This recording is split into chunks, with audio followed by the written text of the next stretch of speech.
बताती थी मेरे को मेरी दादी और मेरी माँ की मैं बहुत सख्त पैदा हुआ। हाँ वो बोले भाई रुक जा। उसने मुझे एक पतासा दिया, वो पहलवान बोलते थे मेरे को। अच्छा। बोला पहलवान ये पतासा का, वो पतासा इतना। तो वो जो मैंने देखा तो मेरे को बड़ा अंदर से गर्व महसूस हुआ कि भाई एक जंगी इनाम, लड़ाई की बहादुरी का इनाम था। तो वो मेरे वैसे ध्यान में आ गया, उनको जनरल साहब ये एक सर्टिफिकेट है। उन्होंने देखा अरे ये तो बहादुरी का बड़ा इनाम है। वो एक हमारे घर में हॉकी थी। अच्छा। तो मेरी दादी बताती है कि ये हॉकी जो है तेरा दादा खेला करता। वो मेरी माँ निकाल रही थी तो रोड़ा नहीं था, मैं वो दूध निकालते कि नीचे लगा दिया करता, ऐसे कुछ भर दिया करती पूरा, मैं पिया करता, गर्मा गर्म बड़ा स्वाद लगा करता, मीठा। नमस्कार दोस्तों, आज हमारे साथ हैं डिगावा से शक्ति सिंह रांगी जी। और शक्ति सिंह रांगी जी से बातचीत बहुत दिलचस्प होने वाली है दोस्तों। सारे काम छोड़ के सिर्फ यही सुनना, जिंदगी के ऐसे अनुभव मिलेंगे आप याद रखेंगे। 1996 में और 2000 में 2 ओलंपिक में पार्टिसिपेट करने वाले और अलग अलग गेम में पार्टिसिपेट करने वाले इकलौते इंसान हैं भारत के शक्ति सिंह रांगी जी। अमेरिका में रहे हैं, अमेरिका की टॉप 5 जो यूनिवर्सिटी हैं उनमें इनका बेटा पढ़ा है। 6ठी नौकरी इन्होंने ज्वाइन की और अब ये जिस पद पर पहुंचे हैं वो भी हरियाणा के खिलाड़ियों के लिए एक वरदान साबित होगी दोस्तों। साई में चीफ कोच ये अपॉइंट हुए हैं और शक्ति सिंह रांगी जी की बहुत दिलचस्प कहानी है और मेरा इसलिए भी इनसे एक बहुत प्यार भरा नाता है कि राई स्पोर्ट्स स्कूल में डिप्टी डायरेक्टर भी रहे। मैं जो है हरियाणा पुलिस में एक लखीराम जी होते थे, आईपीएस लखीराम पुनिया, मैं वहाँ आया तो मेरे को उन्होंने बुलाया, हाँ आ जाओ, कितनी हाइट है जी? मैं वो जी 6 फुट मेरी थी उस टाइम पर, 6.5। बाद में मेरी जो ग्रोइंग मतलब जवान हो रहा था ना, मेरी 6.5 तक बेस्ट रही। अच्छा, अब थोड़ी सोच कर कम होगी तो बोला ठीक है। उसने अपने को बोला इसकी नाप तोल करो और इसको करेंगे भर्ती, तो अच्छा लगता है। अब उस बंदे ने मेरी हाइट नापी नहीं, वैसे ही लिख दी, वो सही होता है 5'11", ये वो फिट हो गया मैं। अब फाइनल उसके पास आया तो देखा तो बोला तू 6 बता रहा था, 5'11", बोला शुरू में झूठ बोल रहा है। बागड़ी बगा दी फाइल। भाई मैं भी तो मतलब थोड़ा सा मतलब उस हिसाब में था। मुझे मेरी 5'11" नहीं, मेरी 5.5 है या 6.5 है। बोले 5'11" लिख रखी, मेरी गलत लिख रखी है। मैंने तो आपको 6 बताई, मैं तो 1.5 इंच कम बताई है। वो फाइल भगाई ना, मुझे भाई मतलब क्या करेगा, तो आपको चोट सी लगी? चोट नहीं, बहुत ज्यादा। वो अपने ऑफिस से मंगाया उसने, मैं खड़ा रहा, 2 किलो वजह लगा काम। तो उसने भाई उस बंदे को फिर ठंडा कर दिया जिसने 11 लिखा था। तो वो मेरे को उसमें कॉन्फिडेंस मेरा ज्यादा हो गया कि भाई बंदा तो ठीक बोल रहा है जी। तो वहां फिर मैं 3 साल हरियाणा पुलिस में रहा। अच्छा। ट्रेनिंग करी, दोबारा ट्रेनिंग करी, 52 हफ्ते की ट्रेनिंग वहां करके आया था। फिर हरियाणा पुलिस की ए से लेके जेड तक पूरी ट्रेनिंग करी। पूरी ट्रेनिंग करी और पूरी ट्रेनिंग करते करते पुलिस गेम्स आ गया। उसमें मैं पुलिस गेम में 4th हो गया, क्योंकि मैं तो पूरी साल ट्रेनिंग में था। जबकि वो पीकिंग का टाइम होता है, अब पता है लगता है ना कि भाई आप एक लाइन पर लग गए और उसकी लाइन को बिल्कुल छोड़ के दूसरी लाइन में लग गए, और उस लाइन में जब ट्रेनिंग पूरी तो कांस्टेबल भर्ती हो गया। हाँ कांस्टेबल। तो थोड़े से टाइम के बाद फिर आपको 2 महीने मिले, 2 महीने में आप फिर आगे पुलिस। तो ओलंपिक आपका तब भी कोई सपना नहीं था? ओलंपिक वाली बात तो जानते नहीं थे ना कि ओलंपिक क्या होता है। हाँ। उस टाइम तक तो ये था कि भाई मतलब हरियाणा में आ गया, अब यहाँ खींच देंगे काम, बना लेंगे काम यहाँ। तो वहां पर फिर मैं 3 साल रहा, ऑल इंडिया पुलिस में 4th आया। तो फिर CISF के अंदर एक कोर्स था, वो बोला मैं तेरे को यहाँ भर्ती करा दूंगा CISF में, तू यहाँ आ गया। अच्छा। मैं वहाँ गया तो वहाँ पर मेरे को गेम बेस पे भर्ती हो गया, बोला हेड कांस्टेबल ले लेंगे। अच्छा ठीक है जी ले लो। वहाँ सिपाही था, यहाँ हवलदार बन रहा है। मैं वहाँ रिजाइन दिया, CISF में ज्वाइन कर लिया। CISF में फिर मैं 2-3 महीने रहा। अच्छा, ज्यादा नहीं रह पाई। मैंने 2-3 महीने 6 महीने रहा हूँ, मतलब मजा नहीं आया, थोड़ा टाइम रहा। मुझे नहीं यार ये तो मतलब जो है ना ये मजेदार स्टोरी नहीं रही इसकी।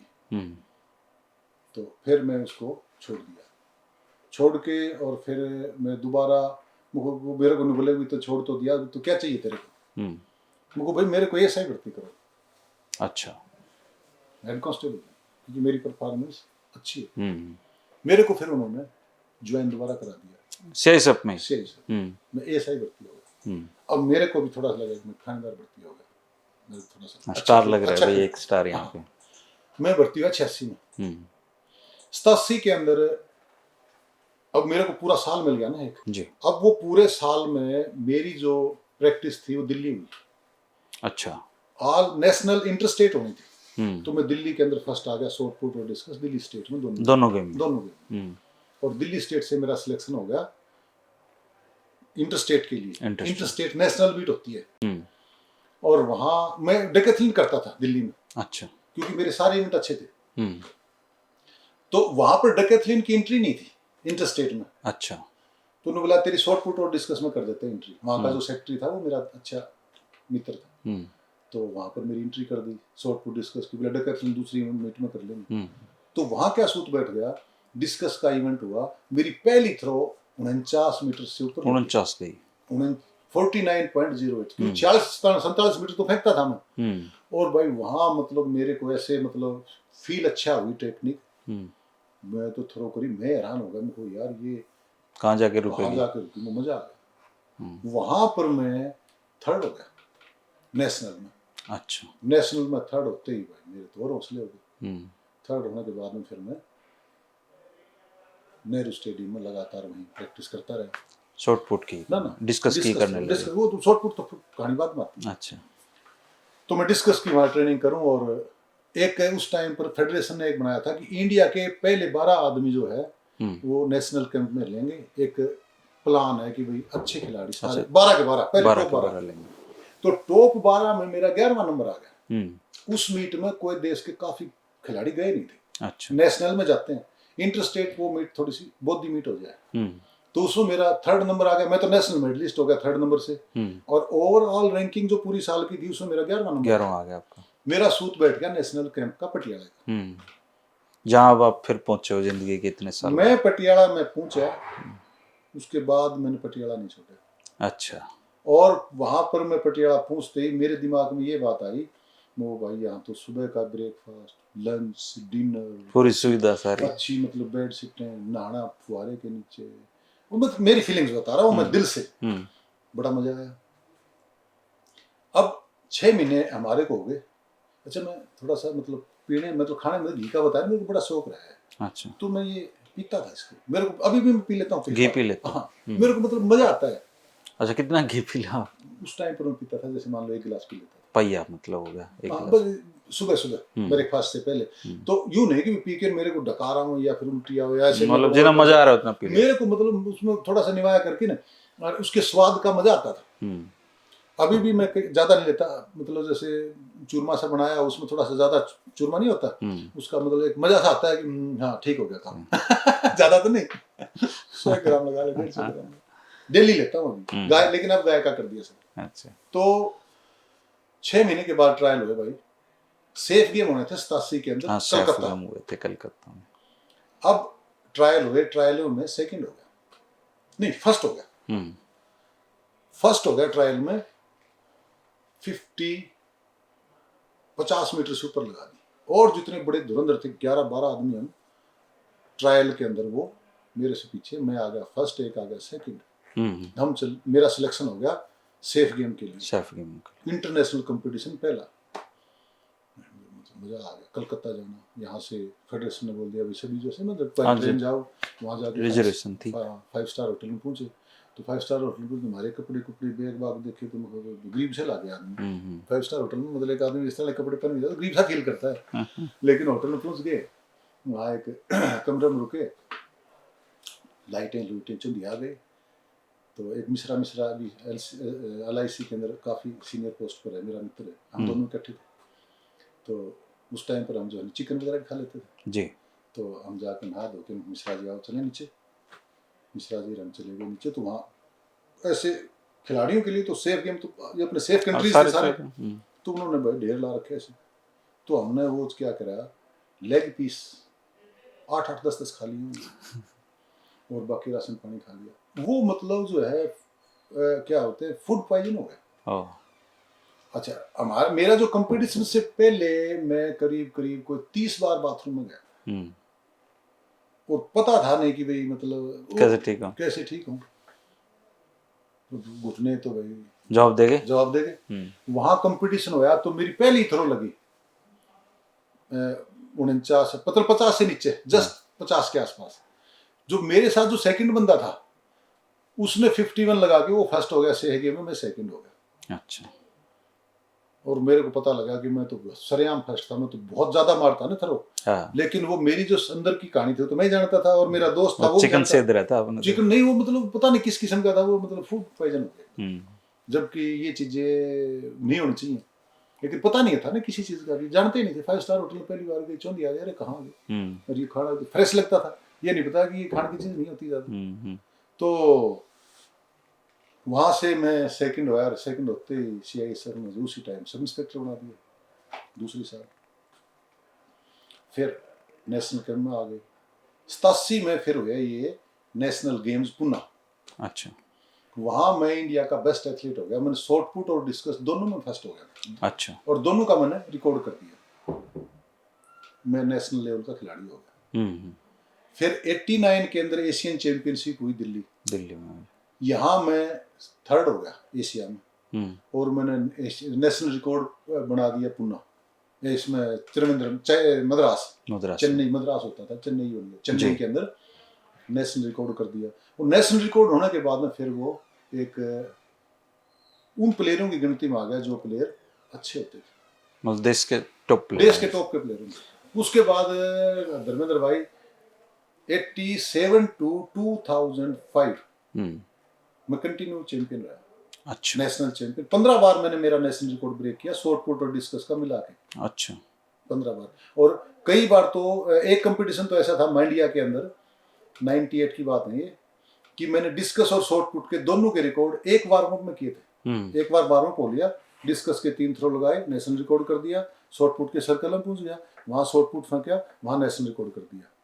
लेकिन मेहनत ज्यादा करी। अब स्पेसिफिक मेहनत जो इंटेलिजेंट प्रैक्टिस जो होती है ना, वो नहीं थी। अच्छा। प्रैक्टिस ये थी कि भाई 20 टन वेट कर लिया, मतलब थकता नहीं था। मेरी कभी भी मतलब शरीर में थकान ये नहीं हुई। मुझे चाह चढ़ जाता था सुबह, जब तक मैंने स्पोर्ट्स करा, कि सुबह मुझे चाह चढ़ जाता था कि यार चल ग्राउंड में।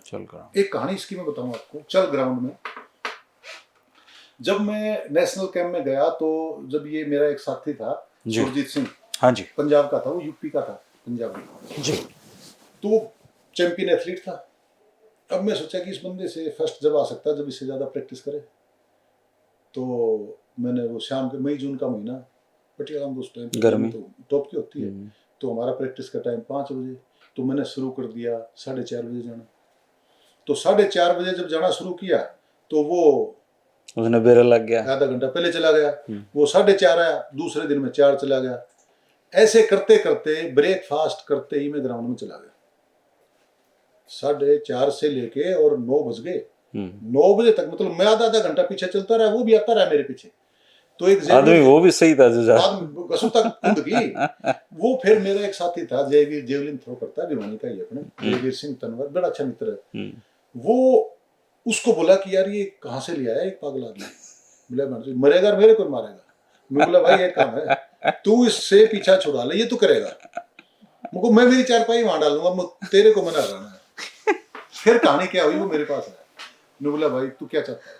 मुझको भाई मैं ये चाहता हूँ कि तेरे से ज्यादा प्रैक्टिस करो। बोला कितनी? मुझको चाहे 4 थ्रो फालतू दो, तेरे से ज्यादा करो। मैं बोला भाई तू पहले चला जाया कर, है, और ऐसे मत कर, मर जाएगा गर्मी में। मुझको मैं गर्मी में मरता नहीं, मैं तो गर्मी में मेरा तो मत जहाँ पैदा हुआ वो एरिया दूसरा है, जमे तो पे थे। तो वो फिर मतलब जो है ना हमारा समझौता हो गया। तो मैं वो उससे आधा घंटा पहले, मतलब मेरी जो प्रैक्टिस की जितना भी सिस्टम रहा वो मेरे साथी खिलाड़ियों से मैंने प्रैक्टिस ज्यादा करी, लेकिन वो गलत थी। अच्छा। मैं हमेशा ओवरलोडेड खिलाड़ी रहा, मतलब मैंने बॉडी को रेस्ट नहीं दिया। नहीं, बॉडी को रेस्ट नहीं दिया, क्योंकि शरीर के अंदर जेनेटिक ऐसा था कि वो जैसे पेरेंट्स की कहानी सुनाऊंगा वहां से पता लगता है कि मेरी माँ कैसी, मेरा बापू कैसा। वो प्राणी ऐसे थे कि मैं तो उनसे कम था। मेरी माँ की जो रोटी होती थी ना, और वो मतलब गंडा से आगे मेरी माँ उसने खोल के कर दी, मेरे ताऊ क्या करता, तुम क्या रोटी ले आए रहे, हो एक मतलब हो ही नहीं सकता है, कितना घास उठाया कौन उसके इतना के लिए। और जो घड़ा इतना बड़ा वो मून टाइप की नहीं होती है, वो मेरी माँ उठाती थी घर में, और मेरी चाची ताई के बस की बात नहीं थी। तो मेरी माँ का देखियो पटियाला 90 साल की होगी, मेरी माँ का कौन सा इतना चौड़ा है, मेरे इतने बड़े हाथ हैं। फिटनेस पूरी शरीर में तंदुरुस्ती है, कुदरत की कृपा है। तो वहां से जेनेटिक का पता लगता है ना।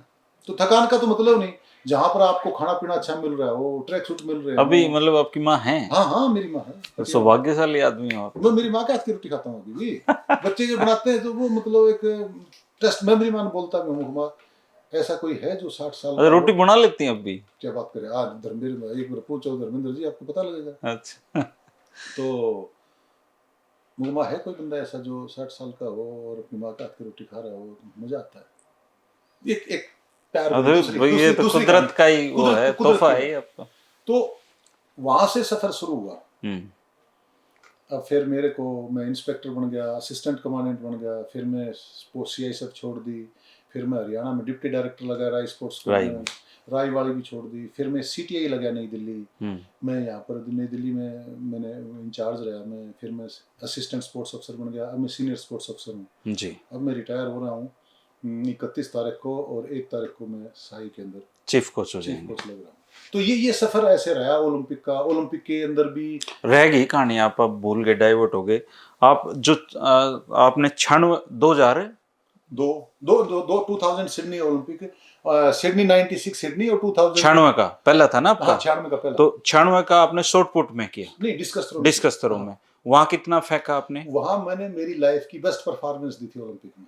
अच्छा। मैंने फेंका था 56.84 मीटर। और कितना रैंक था आपका? मेरा रैंक तो मतलब वहां पर जो है पीछे था। अच्छा। मैं फाइनल में नहीं था। अच्छा। मतलब और दोनों ओलंपिक जो मैं खेला हूँ ना, हाँ, इनमें मैंने जस्ट पार्टिसिपेट किया है। अच्छा। और जो दूसरा था उसमें? वो शॉर्ट पुट, वो सिडनी में था। इसमें था अपना सिडनी में। पहला अटलांटा में, फिर दूसरा सिडनी में। मतलब 2 ओलंपियन खेलने वाले अलग अलग गेम के पहले ही खिलाड़ी हो गए। मैं 2 गेम खेलने वाला अलग अलग। और 2 गेम के अंदर वैसे तो कई बंदे ऐसे हैं जो 2 गेम करते थे नेशनल लेवल तक। अच्छा। लेकिन ओलंपिक में कोई नहीं खेला। ओलंपिक में कोई थ्रोवर जो है वो 2 गेम में नहीं खेला कि भाई ये इस गेम में भी खेल लिया उसमें खेल लिया। वो बड़ा रेयर होता है ओलंपिक तक जाना। 2 इवेंट के अंदर पैरेलल चलना बड़ी बात है, और वो भी क्वालिफाई करके जी। अगर आप ओलंपिक लेवल का क्वालिफाई 2 इवेंट में करते हो, ठीक है ना, 2 इवेंट में करते हो। अब ये चीजें समझ में आ रही हैं कि अगर आप 2 इवेंट में एक इस लेवल के कंपटीशन को क्वालिफाई करते हैं, आपके अंदर कितनी एनर्जी है। उस एनर्जी को अगर आप बिल्कुल टाइम से एक में लगाते हैं और वो परफेक्ट टाइम पर, भाई मेरी एज तो मतलब जो है अभी मैं देख लो कितना हूँ, सिडनी में मैं कितना हूँ 2000 में, अब मैं 60 का हूँ। इतनी 42 साल का आदमी ओलंपिक में खेलता है, मैंने नहीं पता। एक चाइनीज मेरा इंटरव्यू लेने लगा ये सिडनी के अंदर। अब लेट गए, एक्चुअली बहुत लेट गया ना, भाई पता ही नहीं था ना खेल का। तो सिडनी में इंटरव्यू लेने गया तो अपना एक प्रेस रिपोर्टर था, बोले ये चाइनीज है, इसको बताना मत। वो मेरे से पूछ रहा था, शक्ति जी आप इतने साल की उम्र में अपने आप को कैसे मेंटेन कर रहे हैं, इतने लेवल की परफॉर्मेंस आप, वर्ल्ड लेवल की परफॉर्मेंस आप दे रहे हैं, इसके पीछे क्या कारण है। वो ने बोला चाइनीज है, मत बोलिए, हिंदी जानता है ये। फिर ने बोला तेरे को क्या दिक्कत है, मैं इससे पूछ रहा हूँ, मैं चाहे चाइनीज हो। वो ऐसा था जैसे अपने आसाम उसूल के नहीं होते हैं। वो बेचारा अपना ज्ञान ले रहा था। स्पोर्ट्समैन की तो कोई नहीं, वो प्रेस रिपोर्टर था। हर आदमी पूछता है ना, और वो हिंदी बात कर रहा है तो मुझे यार, लेकिन वो अपने उसने मजाक किया था। फिर मैं भी उसके साथ मजाक कर दिया, मैं फिर बताऊंगा।